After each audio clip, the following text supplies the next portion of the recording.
Hi everyone, this is our weekly blog, and one of the questions that came to us to talk about is how to treat Raynaud syndrome. Now, Raynaud syndrome is classified as an autoimmune disease, but you'll find that the pulse for Raynaud syndrome is quite a bit different than the pulse from a standard autoimmune problem. Autoimmune problems are easy to feel in the pulse because the pulse will always be pounding everywhere, and usually it's deep and pounding, which would indicate stagnant blood, stagnant heat, and stagnant dampness. And when you see this, you can ask the person, do you have pains? And generally they'll say, yeah. And you can ask, do the pains move around? And they'll say, yeah.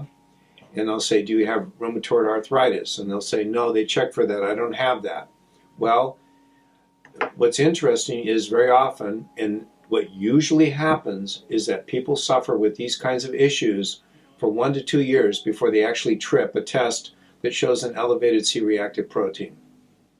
And this also is for polymyalgia rheumatica, which looks the same. People who have Raynaud syndrome, that's cold, these freezing hands, and they turn purple in colors. Generally, they won't have the pounding. They won't have the pounding pulse. They'll have thin pulse.